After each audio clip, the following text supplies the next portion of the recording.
سلامونه دوستانو، نن به د یو ډېر مهم موضوع په اړه خبرې کوو چې زموږ د ژوند په بیلابیلو برخو کې اغیز ډېر لوی دی.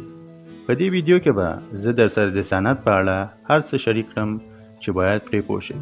که چمتو یاست نو راځئ چې پیل کړو. صنعت د تولید پروسس او جوړولو پروسه ده چې پکې خام مواد په توکو او خدماتو بدلیږي. په دې پروسه کې د ماشینونو، وسایلو او کارګرانو په مرسته مواد په مختلفو محصولاتو بدلوي چې په کورونو، فابریکو یا نورو سوداګریزو ځایونو کې کارول کیږي. صنعتونه په بیلابیلو برخو ویشل کیږي لکه ټوکر صنعت، د فولاد صنعت، د موټرو جوړولو صنعت او داسې نور او د ځانګړو اړتیاو لپاره تولیدات وړاندې کوي. صنعت چیرته او څنګه پیل شو؟ د صنعت ریښې ډېرې زړې دي، خو د عصري صنعت پیل په 18مه پیړۍ کې د صنعت انقلاب سره ترسره شو. دا انقلاب په انګلستان کې پیل شو، چیرته چې لومړی فابریکې جوړې شوې او تولید پروسې میکانیزه شوې. په دې انقلاب کې د بخار ماشین اختراع شو. په دې انقلاب کې د بخار ماشین اختراع یو لوی لاسته راوړنه وه چې تولید په پروسه کې لوی بدلون راوست. د جیمز وات لخوا جوړ شوی بخار ماشین د لومړیو ماشینونو څخه و چې په فابریکو او کانونو کې کارول کېده او د تولید بهیر یې چټک کړ.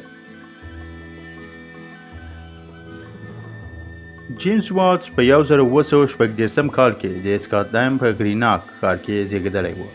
هغه یو مخترع او میخانیکي انجینر و چې د بخار ماشین په اړه تر ټولو مهم بدلونونه رامنځته کړل. جیمز له کوچنیوالي څخه د تخنیکي او میخانیکي وسایلو سره علاقه لرله او د خپل ژوند په اوږدو کې د بخار ماشین پراختیا کې لوی نوښتونه وکړل.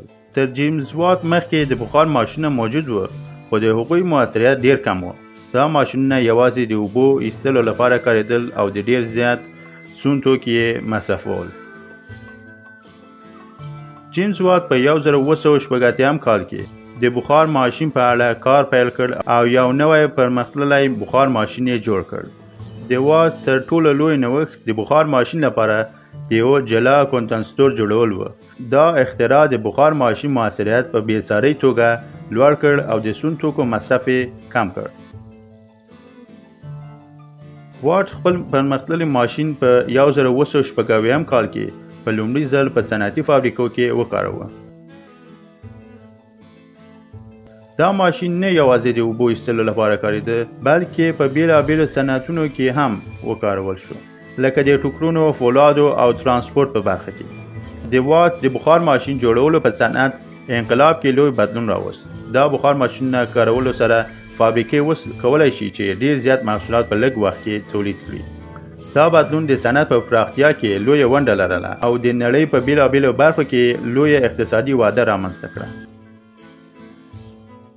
جیمز وات د بخار ماشین د قدرت اندازه کولو لپاره د هورس پاور مفهوم رامنځته کړ.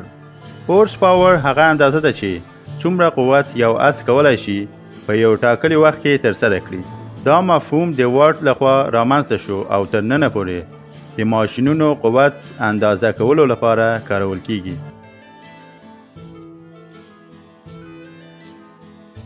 وات نه یوازې د بخار ماشین اختراع کړ، بلکې د سپینینګ میول په نوم ماشین یې هم رامنځته کړ چې د ټوکر صنعت کې د نخي تارونو تولید یې چټک او موثر کړ.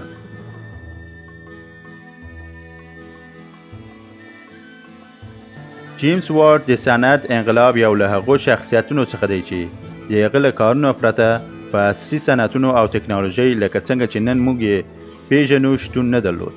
د وات نوښتونه او اختراعات د صنعت په پراختیا کې بنسټیز رول ولوباوه او د نړۍ په اقتصادي او صنعتي تاریخ کې د تل لپاره نوم پاتې شو.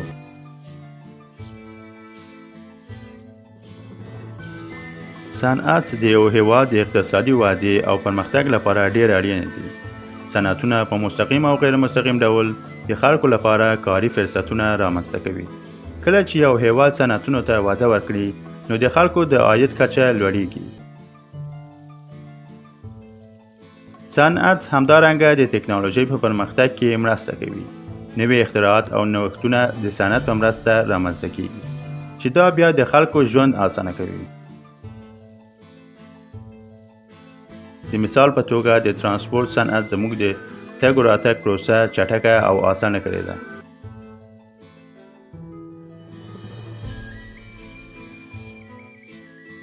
صنعت د ټولنې پر پرمختګ کې څنګه مرسته کوي؟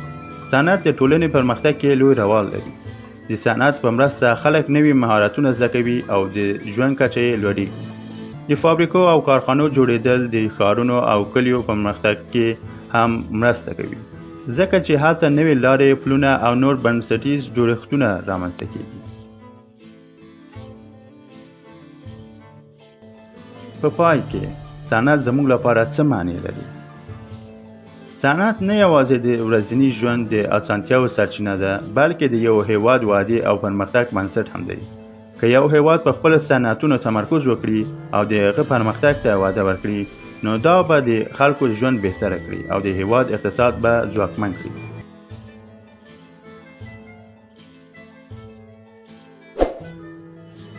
که ویډیو مو خوښه شوې وي، لایک او سابسکرایب مه هېروئ. مننه.